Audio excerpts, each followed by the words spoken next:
बिस्मिल्लाहिर्रहमानिर्रहीम। अच्छा, तो आज हम अपना चैप्टर नंबर 3 स्टार्ट करेंगे, सेकेंड ईयर का। अ, ये नंबर तो इसका चैप्टर नंबर 3 नहीं है ये, यानी कि फर्स्ट ईयर सेकेंड ईयर के चैप्टर एक कंटिन्यूस लिखे हुए हैं उन्होंने। इसका 17th चैप्टर है ये। 17th चैप्टर है ये, अगर फर्स्ट ईयर को भी इसमें शामिल किया जाए तो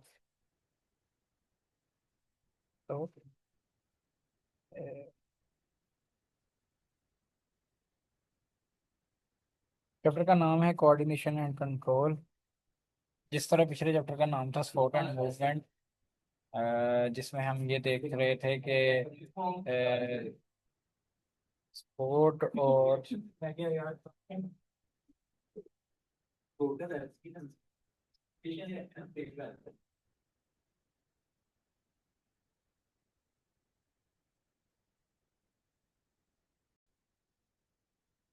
अच्छा ठीक है जी, तो ये चैप्टर का नाम है कोऑर्डिनेशन एंड कंट्रोल। पहले भी पिछला भी जो चैप्टर था स्पोर्ट एंड मूवमेंट, तो इसमें दो ही चीज़ों पर बात हो रही थी, स्पोर्ट पर और मूवमेंट के पर, लिविंग ऑर्गेनिजम्स में।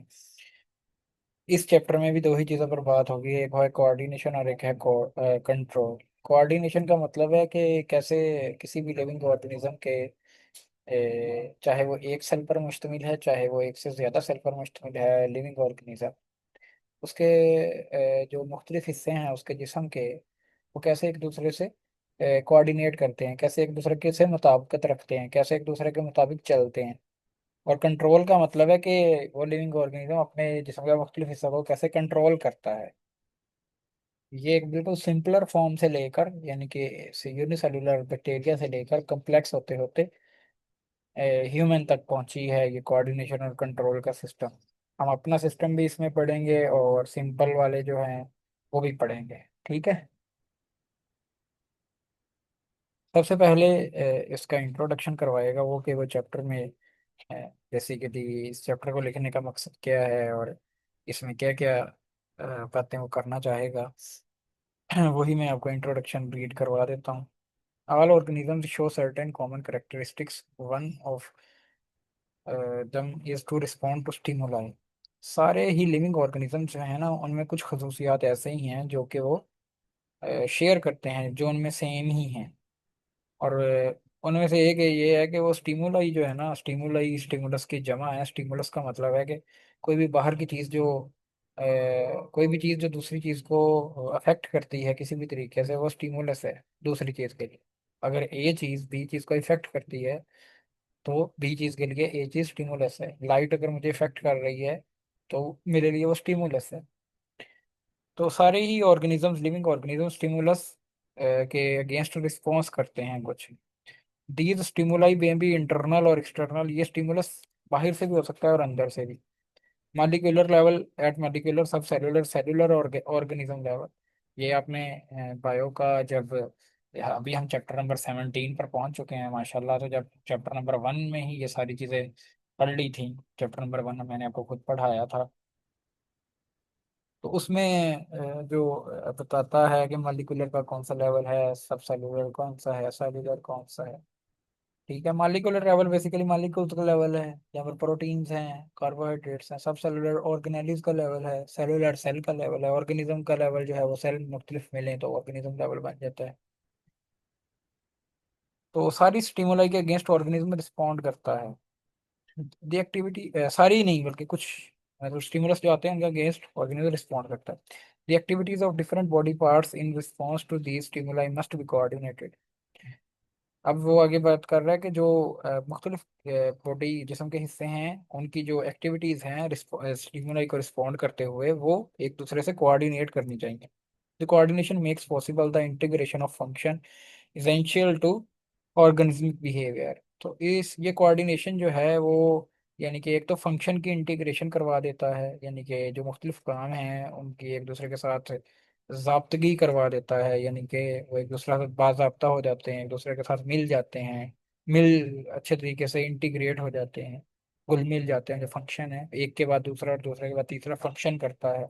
ये हम कैसे फंक्शन होते हैं ये हम पढ़ेंगे इस चैप्टर में। Coordination is must for any organism to survive. ये तो सिंपल और सादा बात है कि कोऑर्डिनेशन तो किसी भी ऑर्गेनिज्म के सर्वाइवल के लिए बहुत ज़रूरी है। मिसाल के तौर पर अगर मेरा हाथ किसी गर्म चीज़ को लग जाता है तो ऐसा नहीं होगा कि मैं उस हाथ को अचानक पीछे हटाए बगैर जो है वो पहले ही भाग जाऊं। पहले मेरे कदम मूव करें और फिर मेरा हाथ पीछे आए, ऐसा नहीं होगा। ठीक है, पहले मेरा हाथ पीछे आएगा फिर मैं उस चीज से दूर हटूंगा। तो देखो पहले कौन सा काम हो रहा है, दूसरा कौन सा काम हो रहा है, यही कोऑर्डिनेशन है। In the unicellular organism coordination exists between various cellular processes. Unicellular organism कौन से हैं, बैक्टीरिया वगैरह और भी बहुत सारे हैं। सॉरी, ये क्या हो गया, चलो अब ये हो गया, मैं इसको ख़त्म नहीं कर रहा, नहीं तो कोई और मसला ना बन जाए। अच्छा, तो ये जो यूनिसेलुलर ऑर्गेनिज्म हैं, ये इनमें कोऑर्डिनेशन जो है वो मुख्तलिफ सेलुलर प्रोसेसेस के दरमियान सेलुलर प्रोसेसेस के दरमियान एग्जिस्ट करती है। यानी कि क्योंकि उनकी जिस्म का उनकी पूरी ज़िंदगी जो है वो एक आप कह सकते हैं कि एक ही सेल पर मुश्तमिल होती है। बैक्टीरिया की ज़िंदगी एक ही सेल पर है, बैक्टीरिया पूरा एक सेल का बना होता है, तो उस मुख्तलिफ सेल के जो काम हो रहे होते हैं उनके दरमियान कोऑर्डिनेशन होती है। And they respond to changes in their environment such as temperature, light intensity, concentration of various chemicals and even to electric current। तो ये मतलब सेलुलर सेलुलर प्रोसेसेस जो हैं और सेल जो है वो रिस्पॉन्ड करता है कि उसके अगेंस्ट इन्वायरमेंट में जो चेंजेस हो रही होती हैं। इसके अलावा टेम्परेचर, लाइट इंटेंसिटी, कंसंट्रेशन होती है जो मुख्तलिफ केमिकल्स की इसके अगेंस्ट और इलेक्ट्रिक करंट के अगेंस्ट। इसके मुकाबले में इसके मुकाबले में मल्टी सेलुलर ऑर्गेनिजम्स में आपको पता है एक से ज़्यादा सेल होते हैं। ठीक है, बहुत ज़्यादा सेल होते हैं एक से तो मुख्तलिफ किस्म के सेल होते हैं। तो उनमें डिवीजन ऑफ लेबर होती है अमंग सेल्स। मतलब कि कुछ सेल कुछ काम कर रहे होते हैं, मसल सेल अपना काम करेंगे, बोन के सेल अपना काम करेंगे, इसके अलावा नर्व के सेल अपना काम करेंगे। तो डिवीजन ऑफ लेबर का मतलब अब आपको अच्छा समझ आ रहा होगा, आपने काफ़ी सिस्टम पढ़ लिए हैं।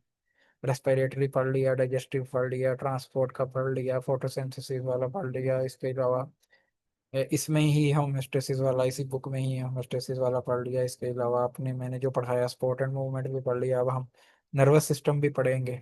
सॉरी, नर्वस सिस्टम कह रहा हूँ, कोऑर्डिनेशन और कंट्रोल का पूरा सिस्टम, उसमें नर्वस सिस्टम भी एक हिस्सा है। एक और हिस्सा भी है जिसको हम एंडोक्राइनोलॉजी कहते हैं। तो ये देखो मुख्तलिफ किस्म के सेल्स के दरमियान डिवीजन है, उनके दरमियान जो मेहनत है उसकी तकसीम है। हर सेल सारे काम नहीं करता, और जो है वो एक ही किस्म का काम करता है। एक सेल एक ही काम नहीं, एक ही किस्म का काम। Yet every cell can respond to changes in its immediate vicinity.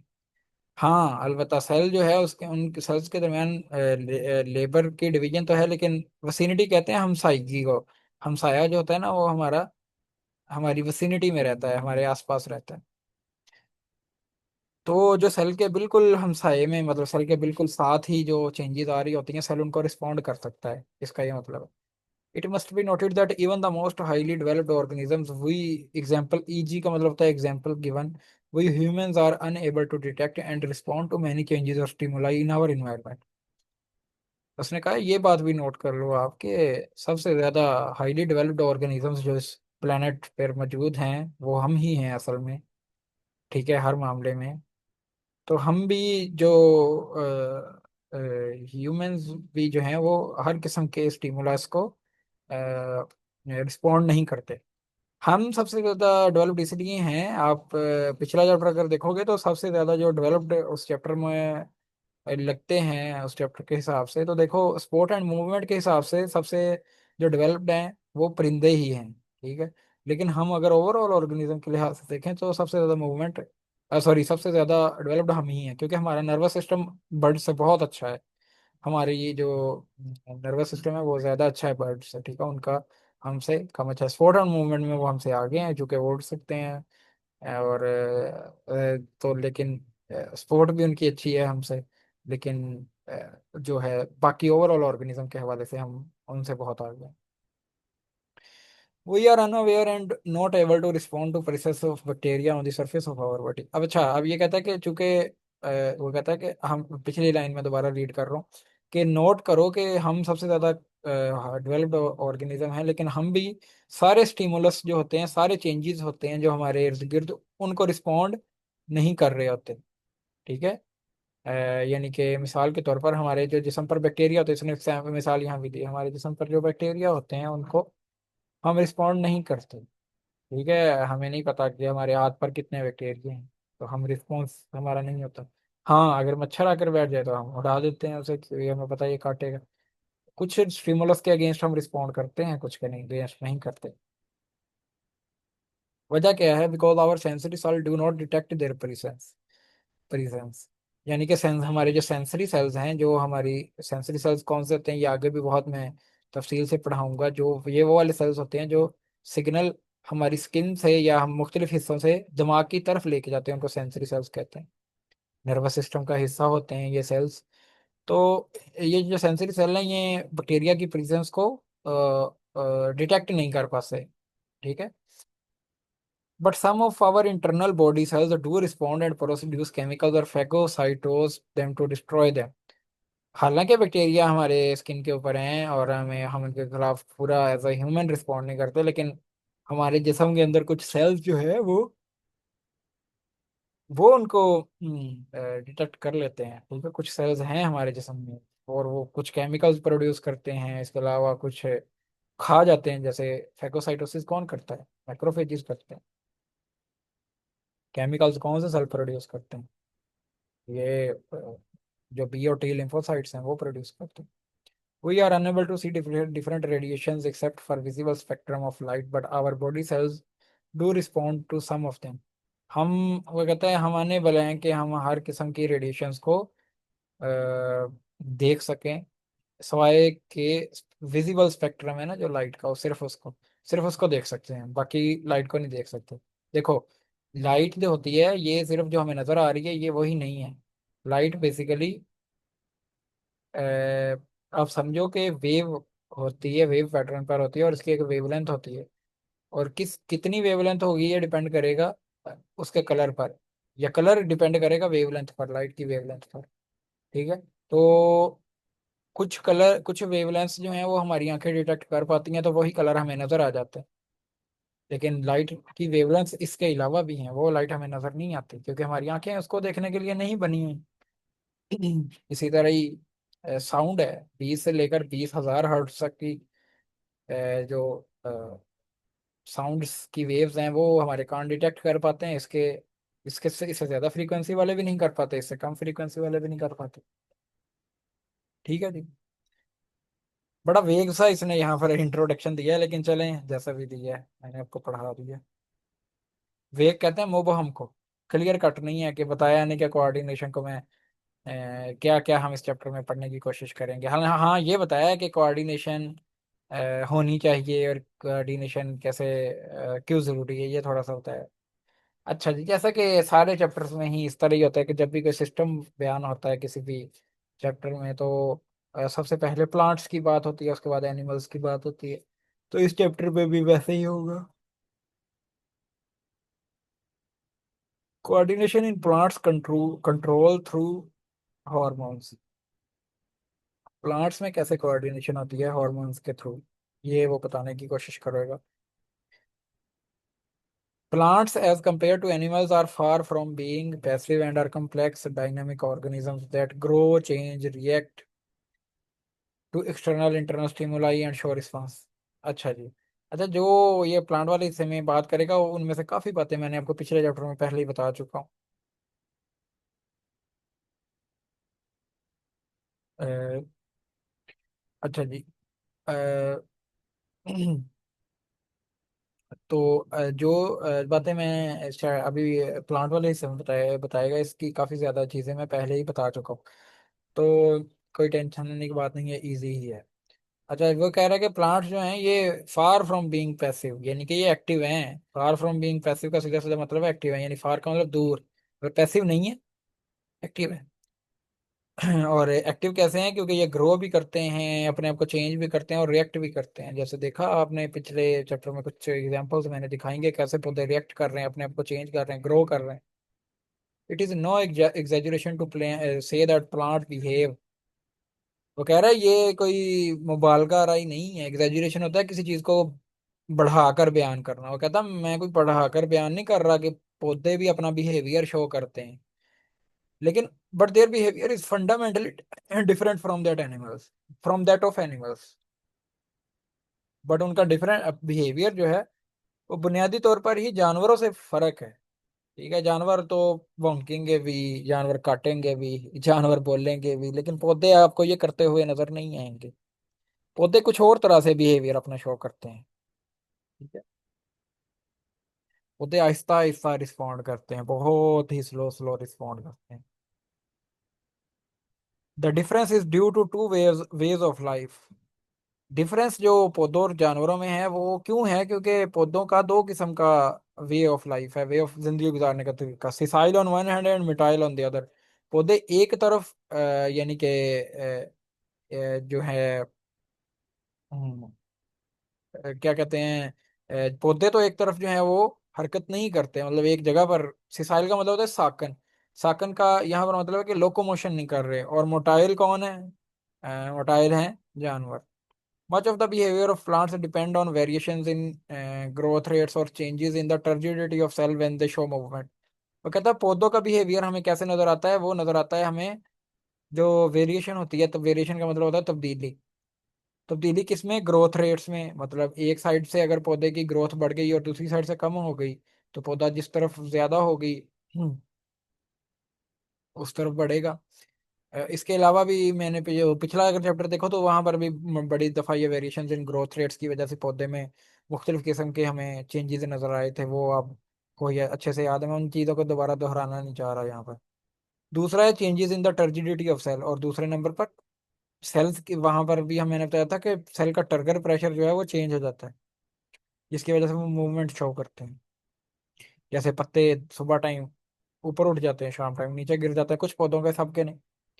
The most obvious difference is in the slow speed of response shown by plants.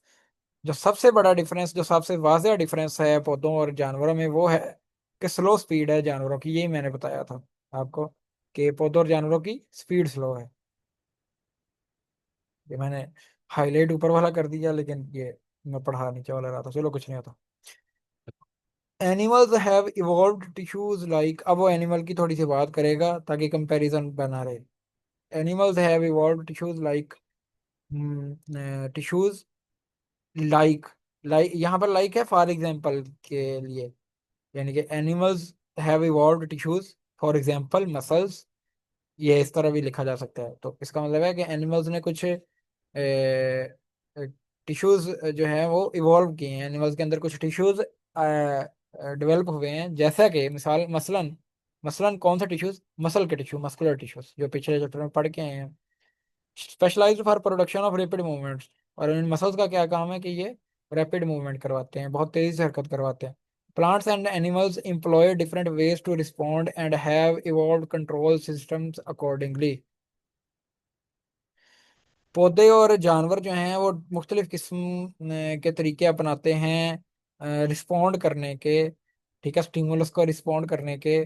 और उसके उन जो रिस्पॉन्ड करने का जो सिस्टम है, रिस्पॉन्ड करने के जो तरीके हैं, उनको कंट्रोल करने के लिए इनके पास एक कंट्रोल सिस्टम भी है। वो क्या का कंट्रोल सिस्टम है वो हम पढ़ेंगे आगे। In plant the control is solely by, solely by, ये लफ्ज पता नहीं कैसे पढ़ते हैं, मुझे याद नहीं आ रहा अभी इसको कैसे पढ़ते हैं। अच्छा भाई, प्लांट हार्मोन्स। पौधों में तो जो सारा कंट्रोल है वो क्या आप कह सकते हो कि हार्मोन्स की वजह से होता है। हार्मोन्स क्या होते हैं? पौधों के अंदर कुछ केमिकल्स होते हैं जो पौधे के मुख्तलिफ हिस्सों पर मुख्तलिफ किस्म के एक्शंस करते हैं। उनमें से कुछ हार्मोन्स की आगे एग्जांपल्स भी दिए हुए हैं, वो मैं आपको अच्छे से पढ़ा दूंगा। While in animals, much more variety of hormones and nervous control make them respond with greater speed to specific stimuli। जबकि एनिमल्स में क्या होता है? एक तो पहली बात कि एनिमल्स में हॉर्मोन्स तो होते हैं, पौधों में भी हॉर्मोन्स होते हैं, एनिमल्स में भी हॉर्मोन है। लेकिन एनिमल्स में मोर वैरायटी ऑफ हॉर्मोन्स, यानी कि हॉर्मोन्स की वैरायटी बहुत ज्यादा, बहुत बहुत ज्यादा किस्म के हॉर्मोन्स हैं। उसकी एक जिंदा मिसाल इसी चैप्टर में ही है कि जो पौधों के उसने हॉर्मोन्स बताए हैं वो सिर्फ 5 बताए हैं, 5।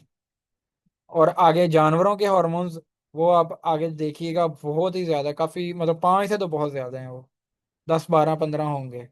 ठीक है। सिर्फ पिट्यूटरी के ही अगर आप देख लो, तो एंटीरियर पिट्यूटरी जो है वहां से कोई 5 6 निकलते हैं हॉर्मोन्स। और जो है पोस्टीरियर पिट्यूटरी से भी कुछ निकलते हैं, मिडल से भी कुछ निकलता है, तो पिट्यूटरी के ही 10 तो बन जाते हैं। देखेंगे आगे, मुझे भी एग्जैक्ट नंबर नहीं याद। एक तो है कि एनिमल्स में वैरायटी हार्मोन्स की ज्यादा है, और दूसरे नंबर पर एनिमल्स में एक और चीज भी है कि यहाँ पर नर्वस कंट्रोल भी है, यानी नर्वस सिस्टम भी है जो कि कंट्रोल करता है। पौधों में नर्वस सिस्टम नहीं है, जिसकी वजह से क्या होता है कि एनिमल्स को एक फायदा होता है कि ये they respond with greater speed speed to specific stimuli, कि एक खास जो इनके इर्द गिर्द या अंदर तब्दीली होती है उसके अगेंस्ट बड़ी तेजी से रिस्पॉन्ड करते हैं। मिसाल के तौर पर मैं बाहर हूँ और बाहर बहुत तेज धूप हो, तो मैं बड़ी आराम से अंदर आ जाऊंगा। लेकिन पौधा अगर बाहर खड़ा है और बहुत तेज धूप है और पौधा मुरझा रहा है एक तरफ से और पानी नहीं उसका मिल रहा, वो ऐसा नहीं है कि वो चल के फौरन अंदर आ जाए, क्योंकि ना उसके पास मसल है, ना उसके पास नर्वस सिस्टम है, उसके पास है सिर्फ हार्मोन्स। हार्मोन्स अपना काम करेंगे, लेकिन वो काम बहुत आहिस्ता आहिस्ता होगा। ठीक है, हार्मोन्स का इफेक्ट हमेशा स्लो मिलता है, जबकि नर्वस सिस्टम का इफेक्ट हमेशा तेज मिलता है हार्मोन्स के सिस्टम से की निस्बत। Hormone control in plant is relatively slow process, यही मैं बता रहा था कि हार्मोन कंट्रोल जो होता है ना प्लांट में, वो एक निस्बतन, रिलेटिवली का मतलब होता है निस्बतन स्लो प्रोसेस, एक सादा स्लो आहिस्ता स्लो प्रोसेस है। Even after hormone is synthesised there is a delay between the release. और कह रहा है कि पहले तो हार्मोन सिंथेसाइज होते हैं, जिनके बनते हैं पौधे में, और जब तो बन भी जाते हैं फिर भी डिले होता है उनका। फौरन ये नहीं है कि बन गए और रिलीज भी हो गए। पौधा हर टाइम हर हार्मोन रिलीज नहीं करेगा, वो स्पेसिफिक स्टिमुलस के अगेंस्ट ही हार्मोन रिलीज करेगा। तो फिर पौधा तब तक इंतजार करेगा, तो डिले आएगा जब तक कि वो रिलीज हो। फिर रिलीज होंगे तो its arrival at the target cells, यानी कि हार्मोन जो है वो अपने टारगेट जहाँ पर उसने जाके एक्शन करना है वहां पर वो पहुंचने तक भी डिले होगा। और उसके बाद it's action in the body, उसके बाद जो एक्शन करवाएगा उन सेल्स की मदद से जिस्म में, उसमें भी डिले होगा। तो आहिस्ता आहिस्ता यह प्रोसेस है। So response to stimulus that induce the secretion of hormones is usually not immediate. तो कह रहा है कि जिस स्टिमुलस ने ये secretion ऑफ हार्मोन्स करवाई है, उस उसके अगेंस्ट, उस स्टिमुलस के अगेंस्ट जो रिस्पॉन्स है वो फौरी नहीं होता, स्लो स्लो होता है। Keeping in view the slowness of mechanism of plant movement, the delay involve in hormonal control is insignificant. वो कहता है कि चूंकि हमें पता है कि पौधे की हरकत के जो the slowness of mechanism movement, plant movement के जो पौधे की हरकत करने के जो मैकेनिज्म है वो भी स्लो हैं। तो जो हार्मोनल कंट्रोल है अगर ये भी स्लो है, इसमें भी डिले है, तो इसकी अहमियत मतलब ये ज्यादा हमें परेशानी वाली बात नहीं है, इंपॉर्टेंट नहीं है, इनसिग्निफिकेंट बात है। All the activities of plant from growth to fruit production and ripening are under the control of plant hormones. वो कह रहा है कि सारी एक्टिविटीज जो पौधे की ग्रो करने की, फ्रूट पैदा करने की और उनके पकने की, राइपनिंग पकना, वो प्लांट हॉर्मोन्स के अंडर कंट्रोल है। Plants therefore respond to stimuli, plants अब कह रहा है कि कैसे रिस्पॉन्ड करेंगे स्टिमुलस के against. Regulating their growth and development in appropriate way, सबसे पहले जब कोई स्टिमुलस आएगा तो उसके उसके हिसाब से अपनी ग्रोथ और डेवलपमेंट को रेगुलेट करेंगे।